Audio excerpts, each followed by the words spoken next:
नमस्कार दोस्तों, जय हिंद, वंदे मातरम। मैं आपके साथ विजय सर बात करेंगे दोस्तों हिंदी व्याकरण की टॉपिक बात करेंगे। आज क्रिया से संबंधित है, कंसेप्ट लेकर आए हैं। इसके साथ साथ महत्वपूर्ण प्रश्नों का संग्रह भी है।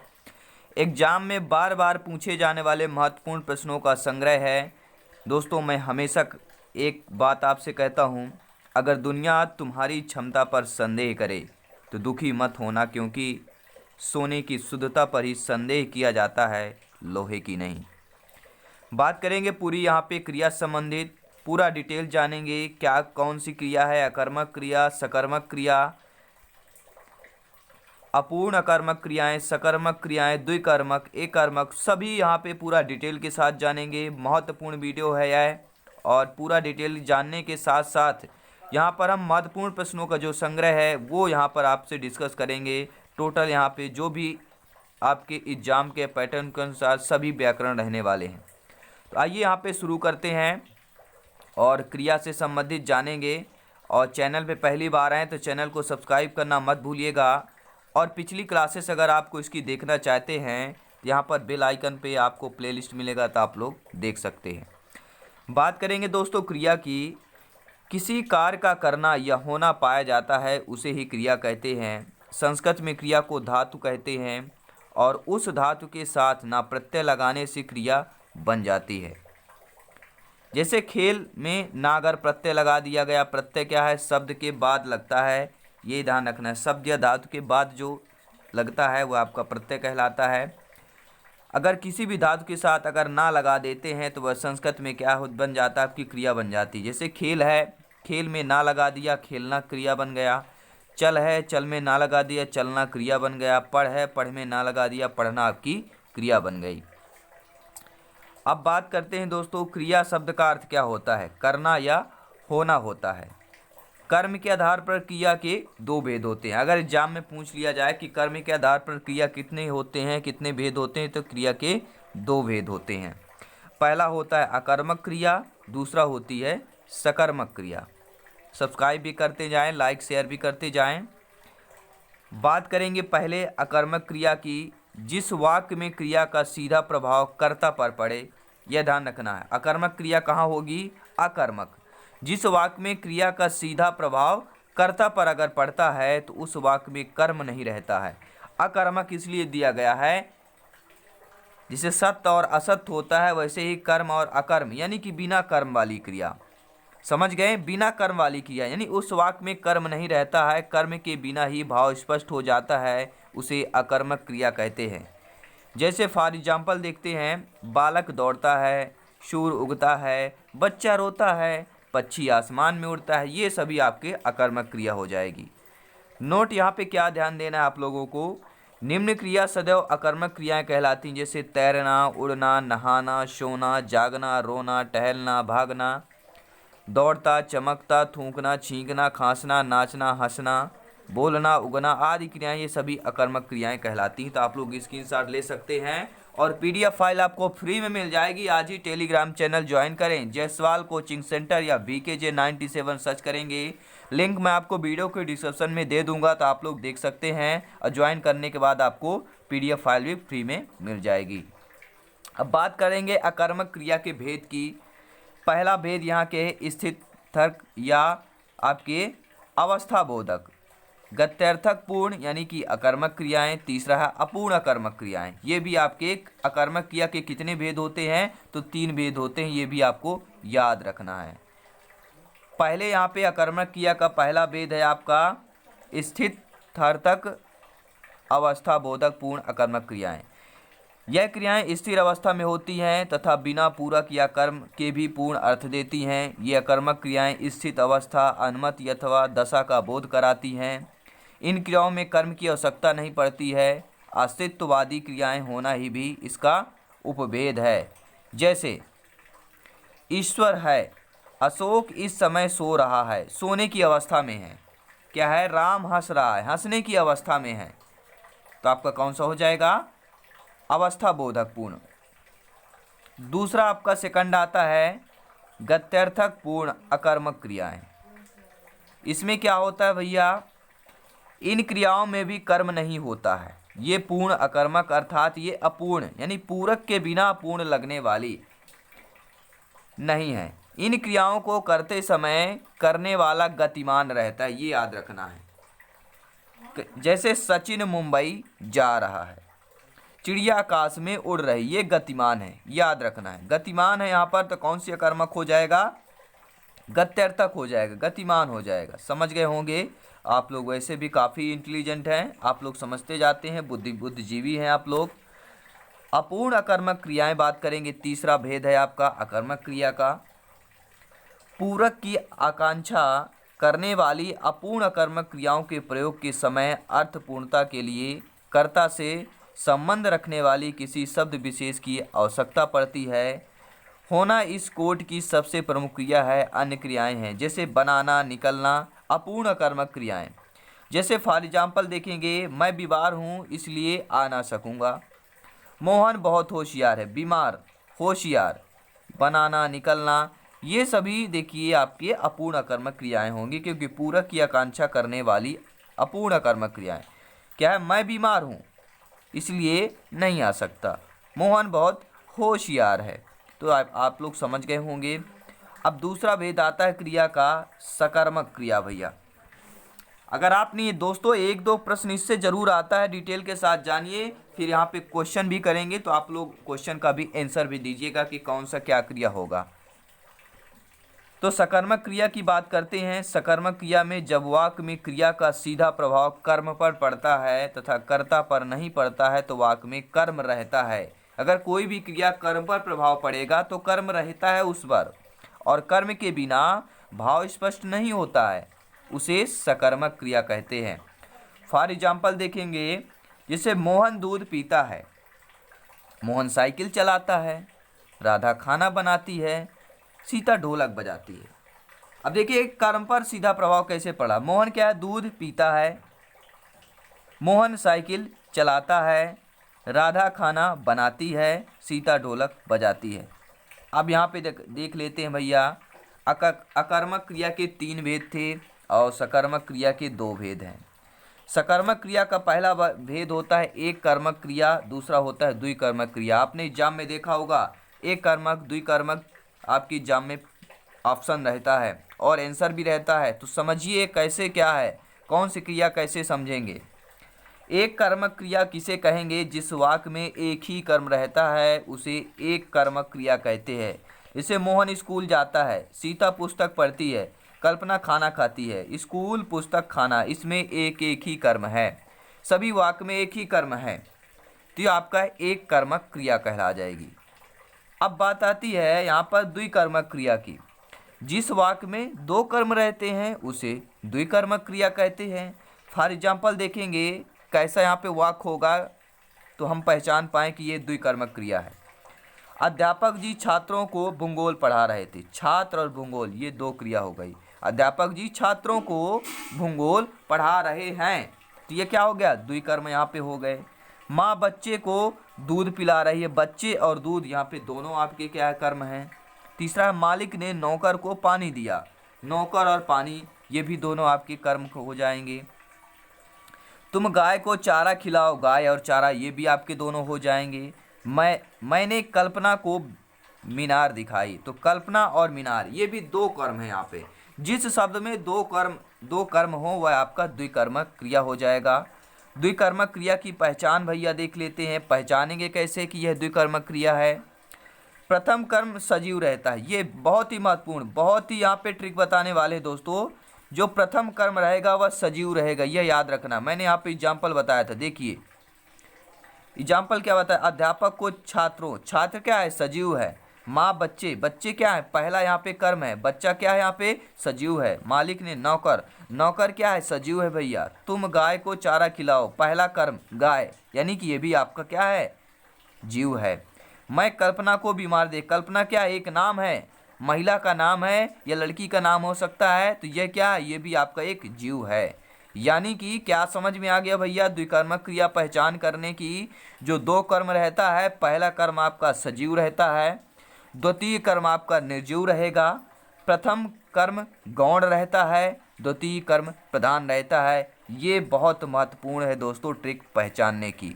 तो आप लोग आई होप आप लोग समझ गए होंगे कैसे पहचानेंगे।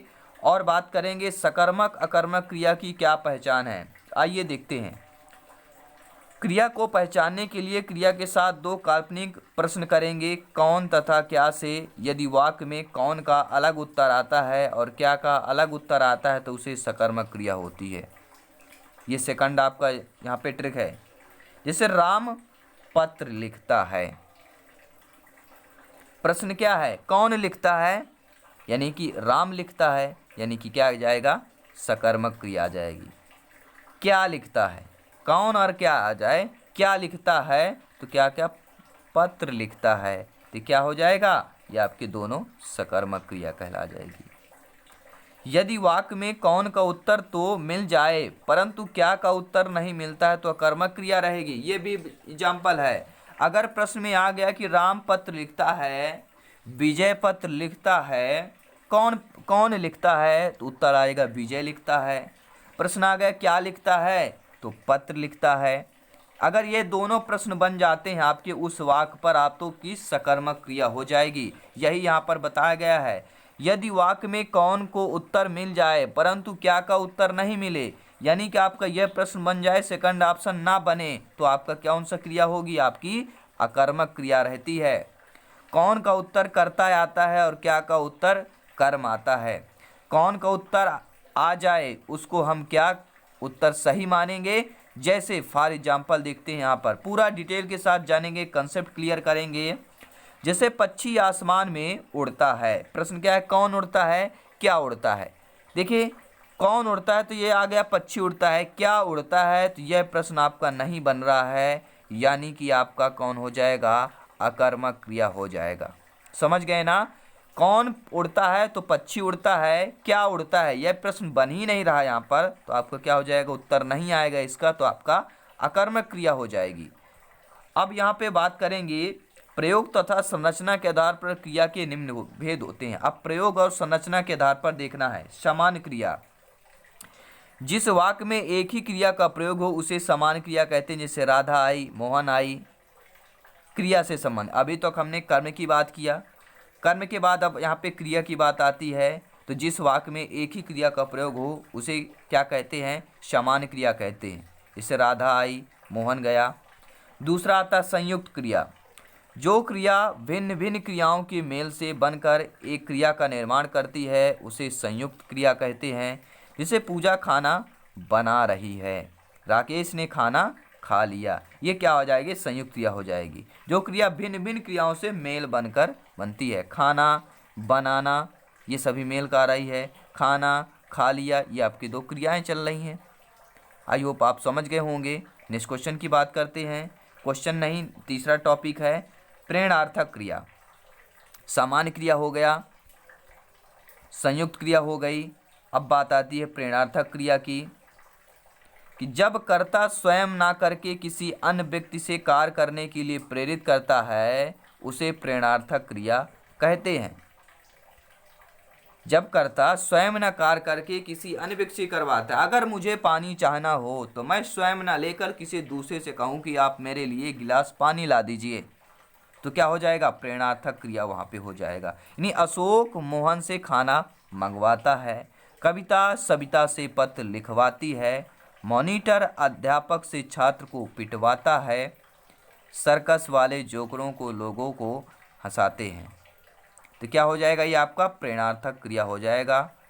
हम स्वयं ना कार्य करके किसी दूसरे से कहकर करवाते हैं तो प्रेरणार्थक क्रिया होती है। अगला यहाँ पे टॉपिक है पूर्वकालीन क्रिया।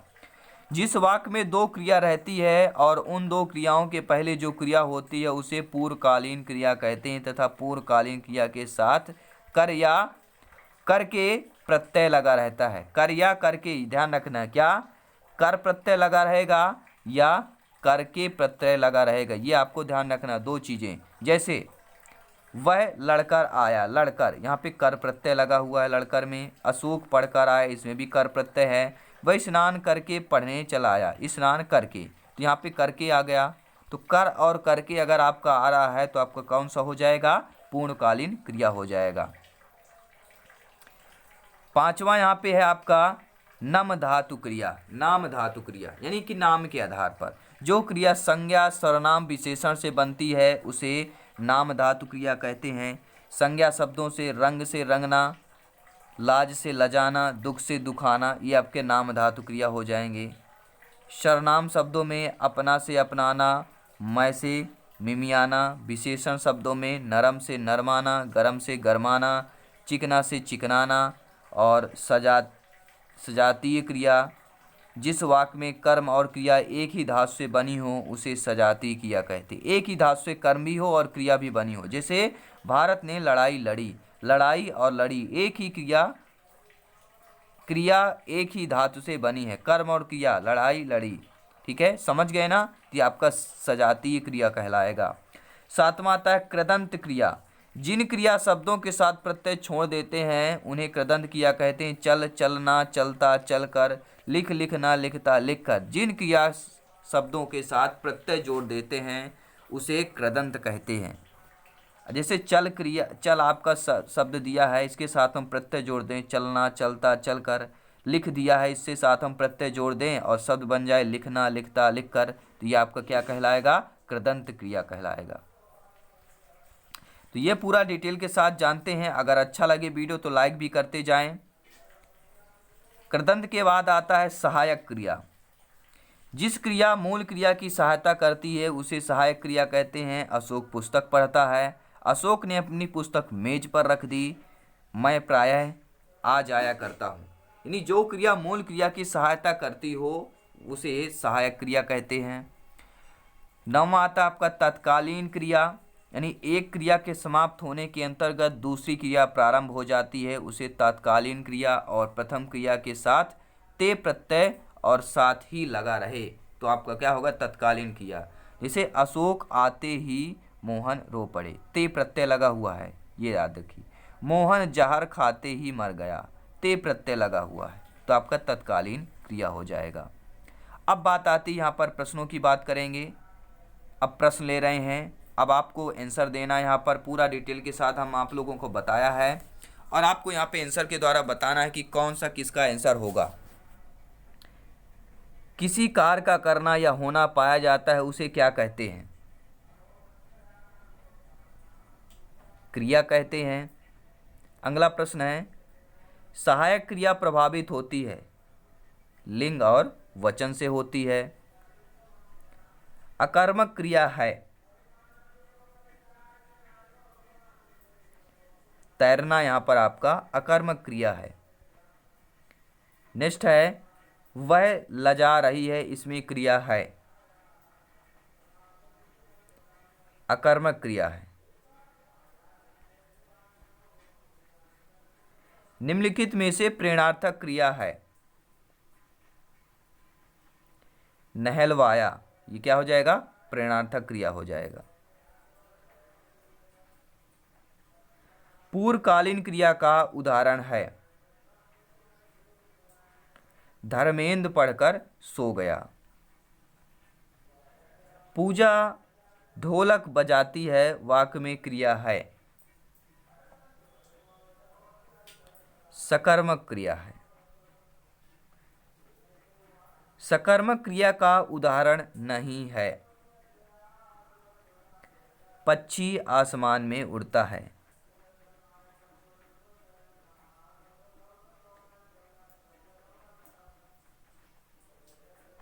अकर्मक क्रिया का उदाहरण नहीं है, तो राधा खाना बनाती है, ये क्या हो जाएगा? सकर्मक क्रिया हो जाएगी।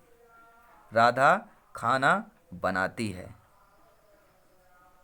तो पूजा रोती है, अशोक हंसता है, सूर्य चमकता है, ये तीनों आपके ABC आपके क्या हैं?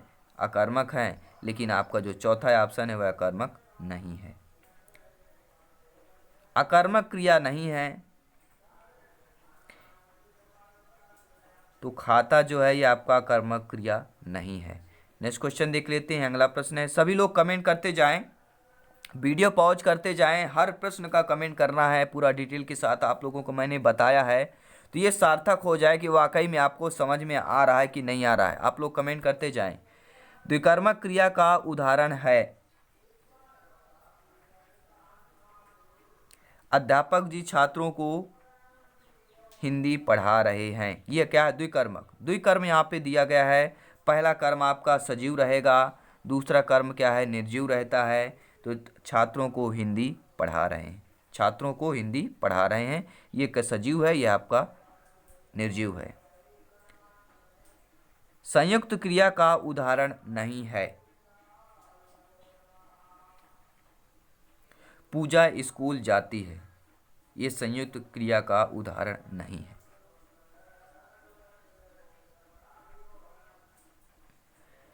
निम्न में से प्रेरणार्थक क्रिया है। पूजा राधा से पत्र लिखवाती है। प्रेरणार्थक में क्या होता है?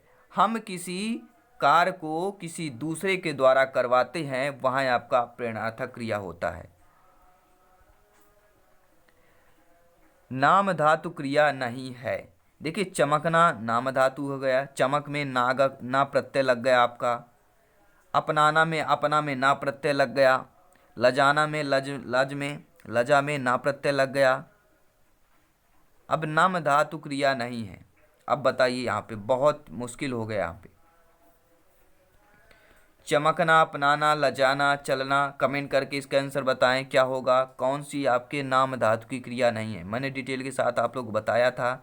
अब आप लोग कमेंट करते जाएं सभी प्रश्न का। निम्न वाक्यों में सहायक क्रिया का प्रयोग नहीं हुआ है। वे हंस रहे थे, अरविंद पढ़ता है, मैं घर जाता हूँ, अशोक आया है। तो सहायक क्रिया का प्रयोग नहीं हुआ है, अशोक आया। सजातीय क्रिया का उदाहरण है।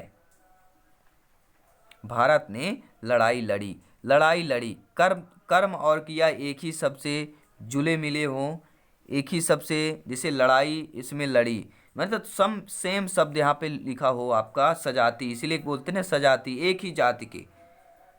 सजाती मतलब क्या हो गया? एक ही जाति के। तो लड़ी लड़ाई ये दोनों एक सेम है, इसलिए सजाती क्रिया का उदाहरण क्या हो जाएगा? डी ऑप्शन हो जाएगा। अगला प्रश्न है, द्विकर्मक क्रिया में रिक्त स्थान भरना है। द्विकर्मक क्रिया में क्या क्या होता है? तो ये चार आपके ऑप्शन दिए गए हैं द्विकर्मक क्रिया में। अब आप लोगों को बताना है द्विकर्मक क्रिया में क्या क्या होता है, क्या नहीं होता है। तो प्रथम गौण होता है, कर्म प्राणीवाचक होता है, और द्वितीय मुख्य कर्म अप्राणीवाचक होता है। आप लोग समझ गए होंगे। द्विकर्मक क्रिया में पहला प्राणीवाचक होता है, यानी कि गौण कर्म होता है, दूसरा मुख्य कर्म होता है। नेक्स्ट क्वेश्चन देखेंगे, आसमान में पक्षी उड़ता है, इस वाक्य में क्रिया है,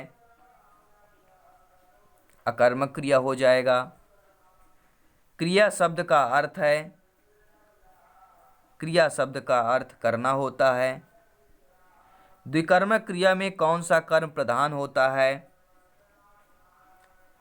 तो अप्राणीवाचक प्रधान होता है द्विकर्मक क्रिया में। राम रोटी खाता है, इसमें क्रिया है, सकर्मक क्रिया हो जाएगा, रोटी और खाना। इनमें से कौन सा कथन सही नहीं है, यह बताना है। तो आप तीनों पढ़ लीजिएगा। कर्मवाच्य में भी क्रिया के लिंग वचन कर्ता के अनुसार होते हैं, यह आपका कथन गलत दिया हुआ है, डी ऑप्शन।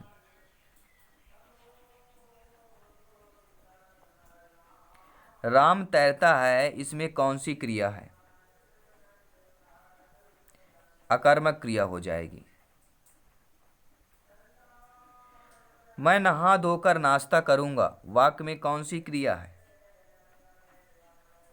मैं नहा धोकर नाश्ता करूंगा, वाक्य में कौन सी क्रिया है? पूर्वकालिक क्रिया हो जाएगी। निम्नलिखित में से सकर्मक क्रिया का चयन कीजिए। गाया, ये 2019 में पूछा गया दोस्तों प्रश्न, इंपॉर्टेंट प्रश्न है। मैं नहा धोकर नाश्ता करूंगा, वाक्य में क्रिया है, पूर्वकालिक है।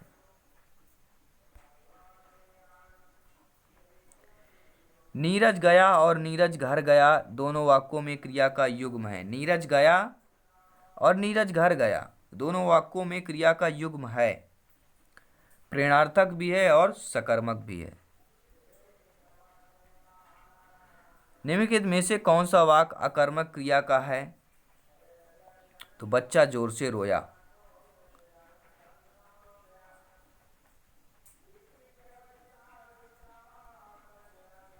इनमें से वाक्य में अकर्मक क्रिया का प्रयोग किया गया है, किस पर अकर्मक क्रिया का प्रयोग किया गया है?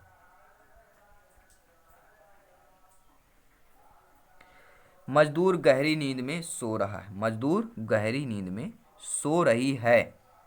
मजदूर गहरी नींद में सो रही में अकर्मक क्रिया का प्रयोग किया गया है। घोड़ा दौड़ रहा है, वाक्य में क्रिया है। घोड़ा दौड़ रहा है, वाक्य में क्रिया है। घोड़ा दौड़ रहा है यानी कि अकर्मक क्रिया है। कहाँ दौड़ रहा है, किस पर दौड़ा, ये तो दिया नहीं आपका। अकर्मक क्रिया है। उड़ना, दौड़ना, तैरना, ये सभी आपके अकर्मक क्रियाएं हैं। इनमें से वाक्य में द्विकर्मक क्रिया कौन सी है? तो प्रचार ने विद्यार्थियों को पुरस्कार दिया। प्रचार ने विद्यार्थियों को पुरस्कार, विद्यार्थियों और पुरस्कार, तो द्विकर्मक क्रिया यहाँ पे हो जाएगी। अभिजीत पिछले 18 घंटे से सो रहा है, इस वाक्य में कौन सी क्रिया है? अकर्मक क्रिया हो जाएगी। जहां एक क्रिया को समाप्त होने के बाद तुरंत दूसरी पूर्ण क्रिया होने का बोध होता है, जैसे दिनेश पढ़कर सो गया, वह पहली क्रिया को कहते हैं, तो पूर्वकालिक क्रिया कहते हैं।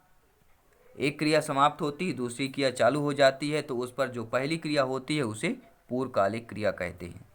यह आरटीईटी लेवल फर्स्ट परीक्षा में पूछा भी गया प्रश्न है।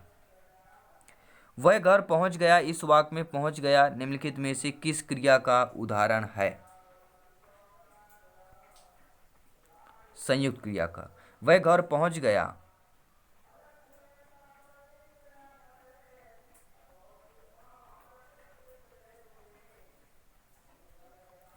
कृदंत क्रिया प्रभावित होती है, लिंग और पुरुष से होती है। यह ग्रेड सेकंड शिक्षक भर्ती परीक्षा में पूछा गया प्रश्न है। नाम धातु नहीं बनती। देखिए, संज्ञा से बनती है, सर्वनाम से बनती है, विशेषण से बनती है, लेकिन क्रिया से आपके नाम धातु नहीं बनती है। यह ग्रेड सेकंड में शिक्षक भर्ती परीक्षा में पूछा गया प्रश्न है।